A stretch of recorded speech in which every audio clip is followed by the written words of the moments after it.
Welcome to Alien Shadow. If you love epic sci-fi stories where humanity shines, you're in the right place. Don't forget to like, comment, and subscribe. For thrilling HFY adventures, join us and be part of the journey. The ritual room, the walls of the alien ship pulsed with a soft blue light, but the silence inside felt like a tomb. Kyle pressed his hand against the broken console, wires sparking under his fingers. The emergency oxygen supply blinked red, and the last ration bar sat untouched in his pocket. He hadn't eaten in a day, saving it just in case, but this wasn't the kind of rescue he had hoped for. He was alone, or at least he thought so, until he heard the soft sound of breathing behind him. He turned quickly, ready to defend himself, but stopped when he saw her, a young alien girl. No weapon, no threat, just standing there with her arms wrapped around herself. She was smaller than most of her kind, her pale silver skin glowing faintly, her large violet eyes filled with something strange like trust. She didn't speak, only tilted her head and motioned for him to follow. He hesitated, then nodded, because in truth he had no better plan. She led him through dark halls, past flickering lights and collapsed beams. The ship had been hit during the last battle. Both human and alien forces lost control. Now it drifted somewhere far beyond mapped space, damaged and nearly dead. Kyle followed the girl into a chamber with strange symbols carved on the floor. The air felt heavier there, warmer, like something old had been waiting. She knelt in the center of the room, closed her eyes, and placed both hands on the symbol beneath her. The moment she did, the room began to hum. Blue lights spread through the walls and across the floor in twisting patterns. Kyle stepped back, unsure if this was safe or dangerous, but the girl opened her eyes and smiled softly. She spoke in her own language, a musical flow of sounds, and reached toward him. He didn't understand the words, but he felt the meaning. She wanted him to kneel, to place his hands where she placed hers. His instinct said no, but something in her eyes made him trust her. He knelt slowly, and the moment his skin touched the glowing floor, a sharp jolt of energy shot through him. It didn't hurt.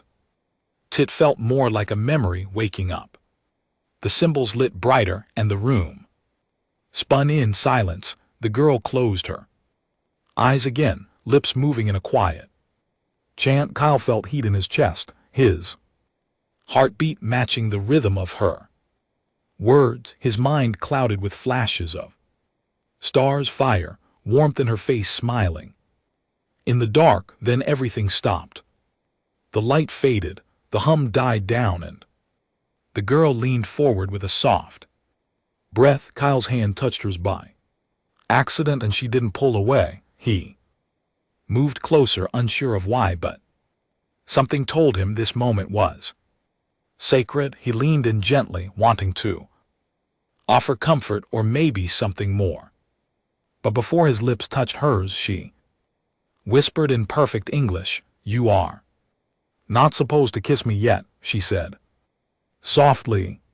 "We are already married." Kyle froze, his breath caught halfway in his heart pounding. "What did you say?" he asked, pulling back, confused and unsure. Her eyes sparkled with a mix of happiness and calm certainty.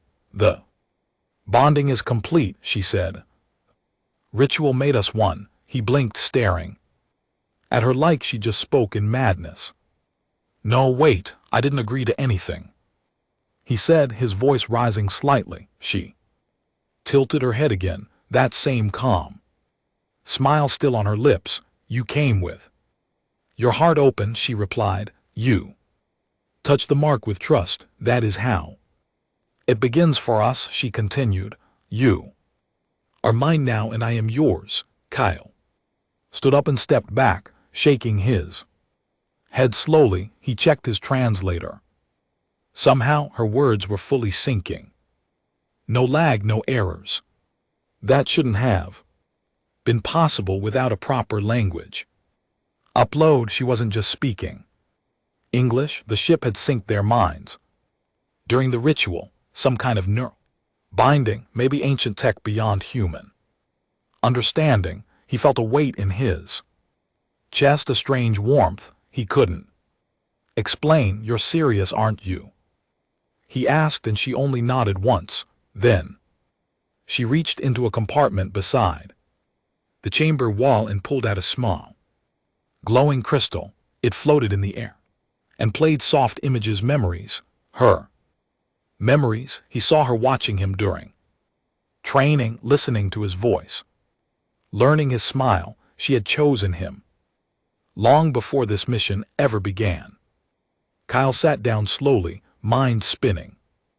Maybe it was a trap, maybe it was all some plan to survive. But her face held no fear, no lie, only quiet hope. She walked to him, knelt beside him again, and placed the crystal in his hand. I didn't mean to frighten you, she said. I just didn't want to be alone anymore. The broken translator. Kyle sat near the cold wall, the glowing crystal still in his hand. He kept replaying the moment in his head, the ceremony, the lights, and her voice saying they were already married. Across the room, the alien girl Lyra watched him quietly. Without moving closer, she didn't try to explain further, maybe because she thought it was already clear, but to Kyle nothing made sense anymore. He opened his wrist pad and accessed the translator settings. Everything looked normal except for one strange line. It read core language, emotional sync achieved. Kyle had never seen that before, even after years of interspecies missions. He tapped to reset it, but the system refused, blinking with a single message: bond locked. His breath grew shallow and he looked up at LRA again. Did you do something to me? He asked, voice sharp but not angry, just confused. LRA stood slowly, stepping toward him with her hands open. No harm, she said softly, only link.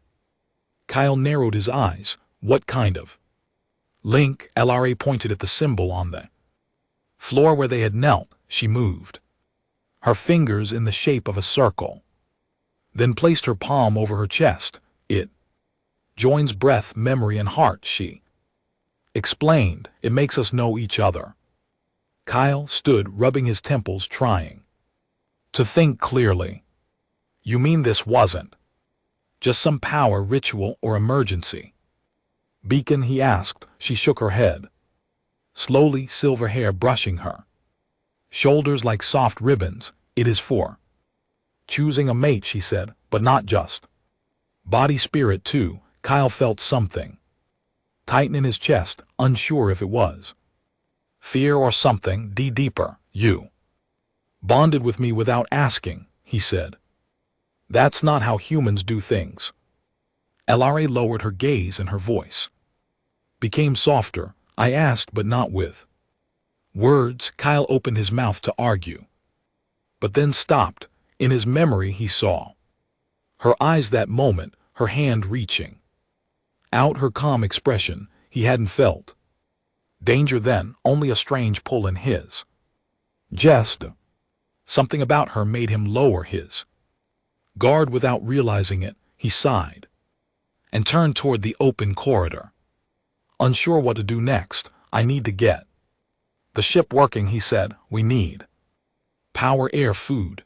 LRA nodded and followed him without protest. She stayed close but quiet, moving with careful steps like she didn't want to upset him. They walked through twisted hallways, past broken control panels and shattered lights. Kyle reached the main engineering console and knelt to inspect the damage as he pulled open the main hatch. A small shock ran through his arm. He cursed it under his breath, then reached for the repair tools from the emergency kit. LRA knelt beside him and watched closely. Kyle noticed she was mimicking his movements, trying to learn. He handed her a small cable and she took it with both hands like it was something sacred. Why me? Kyle asked suddenly, without looking at her.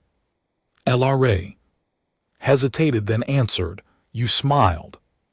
Kyle blinked. "That's it." "No," she replied. "You smiled at me the first day we met, not like soldier to alien, but like friend." "You snort saw me," she added. "Not my race, not my skin, just me." Kyle paused, fingers resting on the metal frame. It sounded simple, but the way she said it made his chest ache. He had smiled without thinking, but maybe to her that one moment meant everything.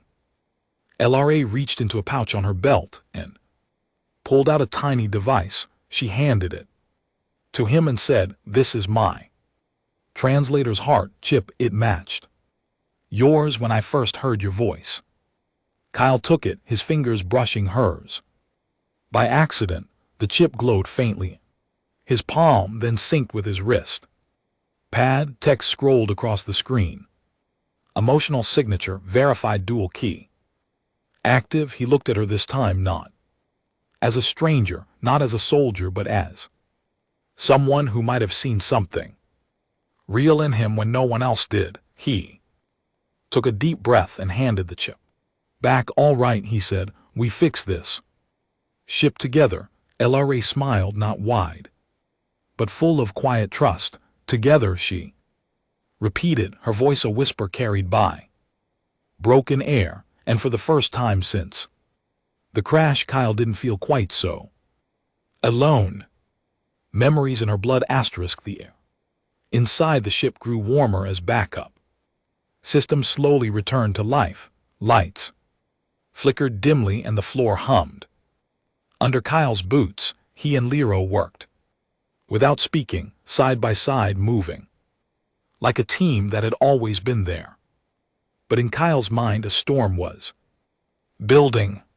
He couldn't stop thinking about what she had said about the bond, the ritual, the choice she made. He glanced at her while she secured the wiring above the energy core. Her silver hair clung to her neck with sweat, her violet eyes focused, her hands steady.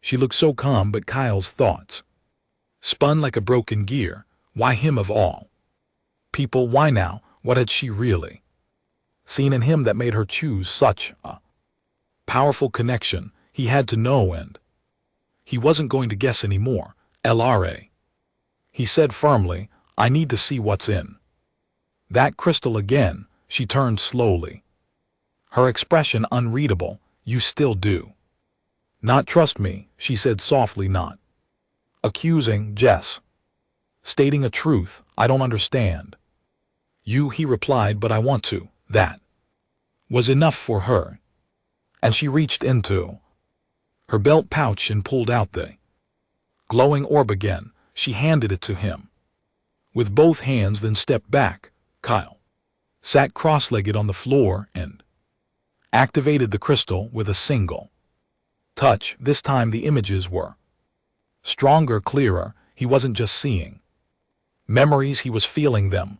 The crystal pulsed with emotion, and Kyle's heart pounded in sync. He saw LRA as a child hiding behind crates in a cold market. She was hungry, ignored by her own people because she was born weak, her teeth late to grow, her legs too thin. Others laughed or walked past, but she survived in silence. Then he saw her, older, studying in a quiet room, watching human recordings, her eyes always focused on kindness, especially the way humans helped each other in war zones.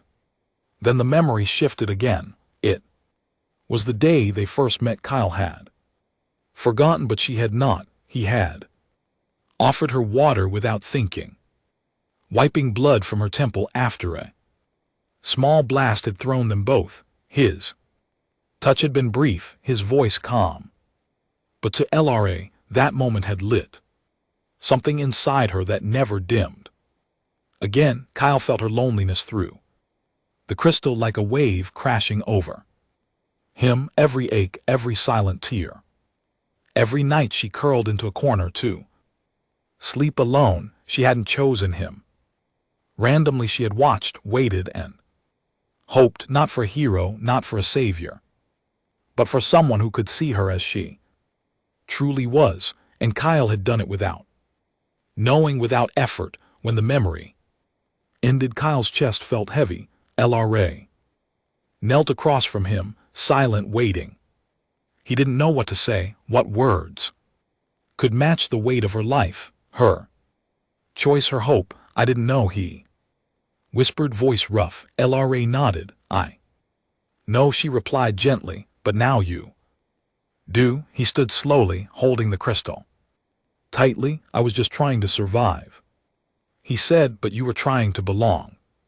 She stood with him, their eyes level, the silence thick with things neither of them could explain. Then she reached forward and placed her hand on his chest, over his heart. Our blood is not the same, but our rhythm is, she said. That is what the bond felt. Kyle looked down at her small hand, pale and warm against his uniform. He still didn't know if he could call it love, but he knew he didn't want to lose it. Okay, he said slowly, we're bonded. Fine, but what does that mean now? LRA looked toward the distant hallway where darkness still hid broken parts of the ship. It means we survive together, she said, and we carry each other's pain for the next few hours. They worked in quiet understanding. Kyle found the reactor conduit, and LRA bypassed the damaged data lines. Every time their hands touched, something sparked, not just electricity but warmth. When the lights finally returned to full brightness, the ship felt less like a prison and more like a home. Kyle didn't say it, but deep inside, he didn't feel like a stranger anymore. That night, as they sat in the control room under soft orange lights, LRA leaned against his shoulder and he let her stay. She didn't speak, didn't ask for anything, just stayed there still and trusting. Kyle closed his eyes, the memory crystal resting on his lap, and for the first time in a long while, his heart stopped looking for a way out.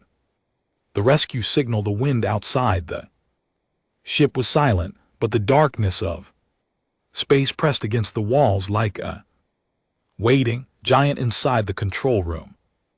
Kyle stood before a frozen console, wires exposed and blinking weakly. His fingers moved carefully as he tried to reactivate the long-range beacon. His snorts had repaired power and air systems, but without a signal, no one would know they were alive. Behind him, LRA sat cross-legged on the floor, watching the stars through a cracked viewing window. Her presence was calm, but Kyle could feel something shifting. They were no longer just survivors, no longer strangers stuck on a drifting wreck. Something deeper had begun to grow between them, born of quiet moments and soft words. But time was running out. Rescue or not, supplies wouldn't last more than a few days, and Kyle refused to let their story end here. He bent over the signal relay box and tapped the final sequence. Nothing happened at first, then a low buzz hummed through the room. Console screen flickered, displaying a weak but steady pulse. Signal reactivated, he muttered, barely believing it. LRA stood and walked to his side, eyes glowing softly in the dim light. Will they come for you? She asked gently. Kyle looked at the signal readout and nodded. If it reaches them, Yes, and when they come, she continued, will they take you away from me? Kyle turned to her, surprised by the question. I don't know, he answered, but I won't let them hurt you. LRA smiled. But it didn't reach your eyes. She had seen how other humans looked at her kind. With fear, with suspicion, sometimes with hate. The bond between her and Kyle was not just raw, it was forbidden by many. She knew the moment help arrived, everything would change, but still she said nothing more and leaned against his side like she had the night before. Kyle watched the signal timer tick upward. Each second felt like a countdown to something uncertain. He didn't know how the Alliance would react to what happened here. They might see LRA as a threat, a manipulator, a criminal, or worse, they might try to separate them for good. Hours passed slowly, the beacon still pulsing. LRA busied herself cleaning the side cabin while Kyle checked every system again. He found something strange, an old distress signal embedded in the ship's core. It wasn't from their crash, it had been sent long ago. He opened the file and found a recording from LRA's father, warning her not to trust outsiders. Your heart is too soft, my daughter, the voice said in the alien tongue. Humans are clever, but they love their own. Kyle stared at the message, not sure if he should tell her, but when she entered the room, she already knew. You saw my father's message, she said quietly. He feared they would break me, but I broke free first, she added, her voice firm like never before. Kyle stood and crossed the room to her. You risked everything when you bonded with me, he said. Why didn't you wait for a safer way? LRA looked up at him and replied, because fate doesn't wait, and neither did my heart. Her words struck deep, simple and honest. Kyle reached out and touched her hand without hesitation. Silence between them was soft now, not empty but full of things unspoken. Then a loud tone echoed through the ship. Rescue ship was nearby, responding to their beacon. LRA's body tensed and Kyle stepped closer, ready to protect her from whatever came next. This is it, he whispered, no turning back. Through the narrow window, lights flashed in the dark as a human rescue vessel approached. Its markings were clear, were fleet military protocol. No room for mistakes. Kyle activated the comms and spoke quickly. This is Lieutenant Kyle Brenner, human survivor, with one alien civilian. We are both alive and unarmed. There was a pause, then a cold voice replied, prepare for boarding, weapons ready. Kyle turned to LRA, who stood quietly with her hands folded. They won't believe our story, she said. They will think I took you. Kyle nodded slowly. Then I'll make them understand. He handed her his dog tags, the only proof he still belonged to Earth. Hold these, he said, so they know I gave them to you willingly. When the ship doors unlocked and the team entered, weapons drawn, Kyle stood in front of LRA with his hands up, blocking their line of fire. This woman saved my life, he shouted. She's not a threat, she's my bonded partner. One officer hesitated. Another raised his weapon higher, and LRA, standing behind Kyle, whispered, I will not run, but I will not let them take you either. Arrival and questions. Asterisk. Kyle sat in a cold metal chair inside the Earth's fleet medical bay. His wrists were no longer cuffed, but the pressure of suspicion still wrapped around him. Across the room, behind a transparent energy wall, LRA sat alone. No chains, no guards, but the invisible barrier between them was heavier than any steel. She didn't speak, didn't Move just stared at him like waiting. Was all she had left. He had tried to explain everything, how the bond was real, how the ritual was mutual, but the officers only nodded while writing things down, their eyes filled with doubt. To them it was simple. A human soldier went missing and returned, claiming an alien mate. Worse, the logs from the ship had been scrambled by the crash. No proof, no recordings, only Kyle's word and LRA's silence. "Lieutenant Brenner," said a woman in uniform, walking in with a data slate. She wore the gray badge of a legal investigator called direct train to doubt. "You understand that interspecies bonding rituals without consent are forbidden under Alliance law?" Kyle nodded slowly, his hands resting on his knees. "I didn't know it was a ritual," he said, "but I felt it wasn't a trap." She tapped Snorts her screen and raised an eyebrow. "Your reports say the alien girl initiated the bond without explaining it first." Kyle looked up, his voice calm but firm. "She didn't use words, but she wasn't hiding anything. She reached out with trust," he continued, "and I answered." The woman stared at him for a long moment, then turned toward the glass wall. "Her race has powerful mental pathways," she said. "They can influence emotions through proximity." Kyle stood suddenly, his voice louder, sharper. "She didn't manipulate me," he said. "I was alone, dying, and she stayed. She didn't force me. She chose me." In the observation room behind them, a group of officers and scientists watched silently. They whispered between themselves, unsure whether to believe a love story or call it delusion. Kyle turned and walked to the energy wall, placing his hand against it. LRA looked up slowly and did the same, her fingers meeting his through the invisible shield. Neither spoke, but in that moment no explanation was needed. Later that evening, Kyle was taken to a private chamber for rest, but rest didn't come.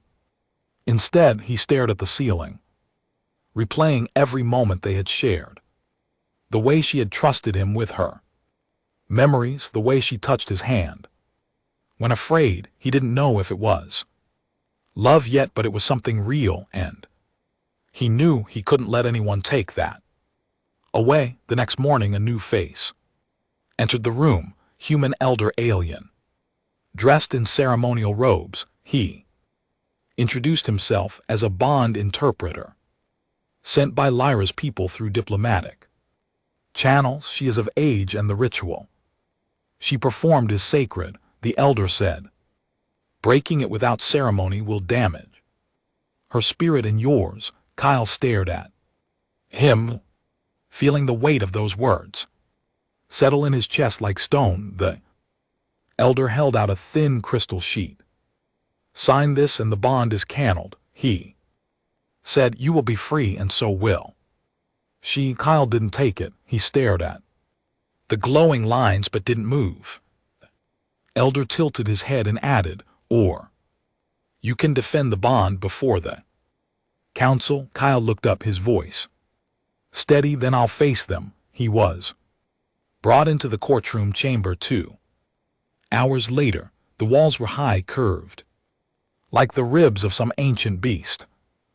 Mix of human and alien leaders sat behind the podium, cold eyes watching his every breath. LRA stood on the opposite platform, quiet, her hands folded like she carried something fragile. Kyle was told to speak, and he didn't hesitate. "She never asked me to change," he said. "She didn't ask me to give up who I was. She just wanted someone to see her, not as a weapon, not as a species, but as a person." He turned toward her and took a breath. "She gave me warmth when space tried to freeze my soul, and if that's a crime, then I'll wear it proudly." The chamber remained Quiet for a long time, then one counselor stood and said, "This bond is irregular but not without merit." Another added, "We sense no manipulation, no control, only connection." They called a vote, and Kyle's heart pounded harder than any battle he had fought. Then came the words that stopped time. "The bond is recognized and allowed." LRA gasped quietly, her fingers trembling as she covered her mouth. Kyle rushed to her side as the barrier faded, and she reached for him without hesitation. Their hands met, and the room around them faded into nothing. There was no victory, no prize, only peace. And for the first time since they met, they stood without fear. The choice before the council. Kyle stood beside LRA in the grand hall of the Intergalactic Council.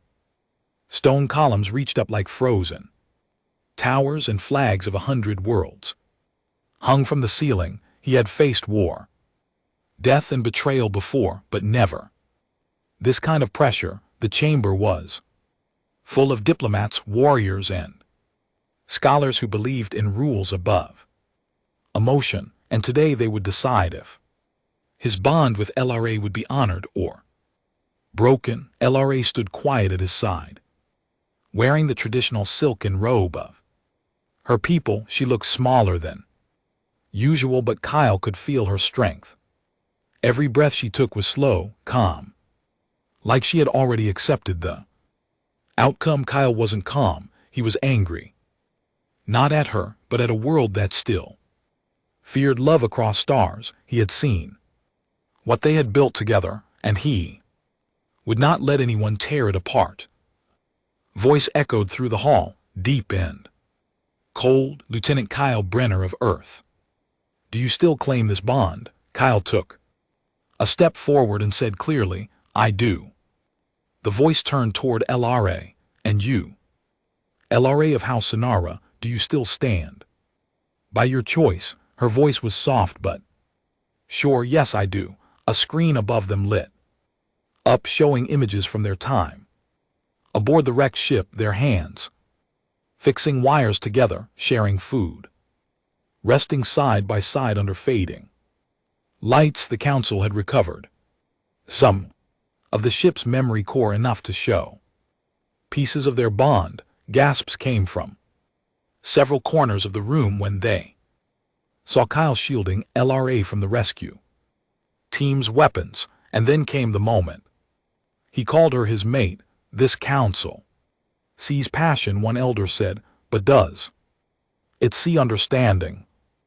A judge with crystalline skin leaned forward. "Would you leave your world for hers?" Kyle hesitated for just a breath, then said, "If that's what it takes to protect her, yes." Another voice asked, "And if your own kind turn against you?" Kyle replied, "Then they were never my kind to begin with." The room murmured, not with anger but surprise. LRA stepped forward and raised her hand gently. "If I may speak," she said, and the room fell silent. "My people have saying," she began. "True mates do not choose by blood, they choose by breath." The first shared breath in silence. "I shared mine with him when all hope was gone," she added, and he breathed back. Pause followed, and then one council member stood and addressed them directly. "There is one final test," she said. The hard echo, "It is ancient and sacred," she continued. "It will reveal if your bond is equal." Kyle looked at LRA, who gave a single nod. They both stepped forward toward the central platform, where two stones hovered midair. The stones pulsed with a dim glow, alive but sleeping. Kyle and LRA were told to place their hands on the stones at the same time. Only true emotional symmetry could awaken the core. Kyle closed his eyes and placed his hand on the stone. He thought of the moment he first saw her. Scared and alone, yet unbroken, he Thought of how she offered warmth in the cold, trust in fear. He remembered her smile under starlight, her voice trembling when she asked if he would stay, and then he felt her thoughts, not words but emotions flowing into him. Pain, hope, longing, and finally peace.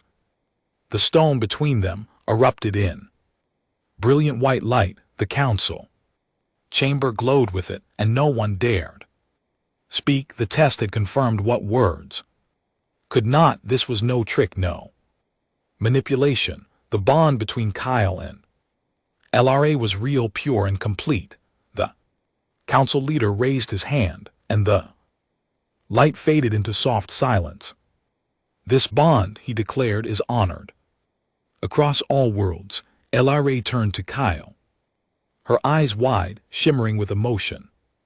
She didn't rush into his arms. She simply stepped closer and touched his chest. Kyle placed his hand over hers. And for a moment there was no war, no law, no fear, only two souls standing in the middle of a 100 judgments. Still unshaken, and from behind the council table one elder whispered, "Let love be the law today, asterisk. Together beyond stars, asterisk." The stars outside the window spun slowly as the station moved through orbit. Kyle stood near the glass, watching a blue moon rise over a distant alien world. He wore no uniform now, no badges of war or rank, just simple snorts, fabric, and a silver band around his wrist. Beside him stood LRA, her robe now a soft blend of both her culture and human design. She rested her head against his shoulder, silent but at peace. It had been 3 weeks since the council ruled in their favor.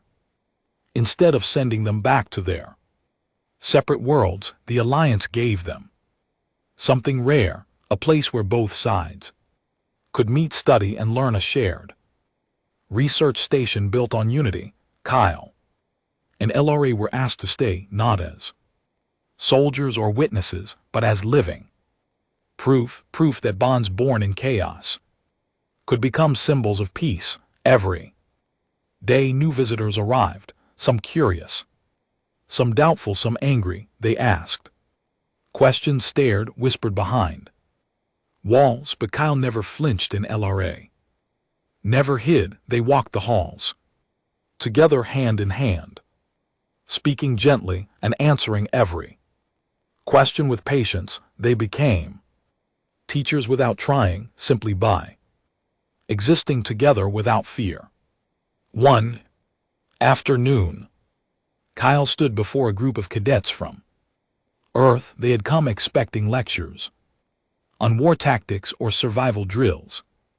Instead, Kyle spoke about the silence between words, the meaning inside shared glances. He told them about how LRA had risked everything just to reach out to someone unlike her, and how he had been human enough to reach back. LRA, in her own session, spoke to alien scholars about human emotion. She described how a single smile from Kyle had changed her view of humanity. She talked about kindness with no reason, protection without reward, and when asked if she regretted bonding with someone outside her species, she smiled and said it was not outside, it was beyond. Together they planted the first cultural garden in the center of the station.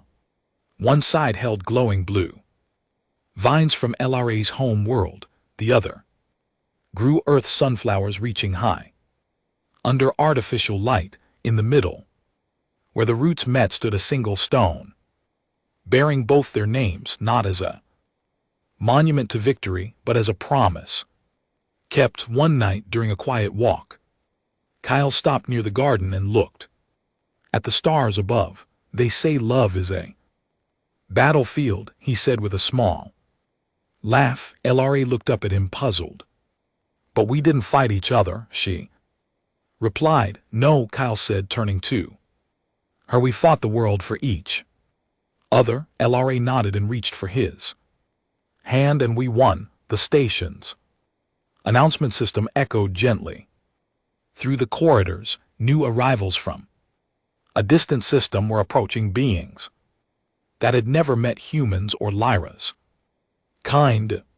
Kyle tightened his grip on her hand and smiled. Time to meet more doubters, he said, or make more believers, LRA answered softly. They walked into the docking bay together, wearing no weapons, no armor, just truth. Kyle nodded to the officers as they passed, who now saluted with respect instead of suspicion. LRA was greeted by her own kind, once distant, now curious and open, and in the middle of it all stood a young girl from a species neither of them had seen before. She watched them with wide, curious eyes, holding a sketch of the two from a news report. Kyle knelt down, smiling. You drew us? He asked, pointing to the sketch. The girl nodded, shy but proud. You look happy, she said, her voice barely above a whisper. Kyle glanced at LRA, who leaned closer and whispered back, we are. That night they sat by the viewing dome, wrapped in silence and starlight. LRA rested her head against Kyle's chest, listening to the steady rhythm of his heart. He kissed her forehead gently, and she smiled against his skin. Their story had begun with misunderstanding and danger, but it ended not in war, not in exile, but in belonging. She closed her eyes and whispered, now you may kiss me, my mate. And under the soft glow of a galaxy that once tried to keep them apart, Kyle kissed her, not as a symbol, not as a soldier, but simply as a man who had found his home, not in a place, not in a system, but in her, and together they breathed beneath the stars.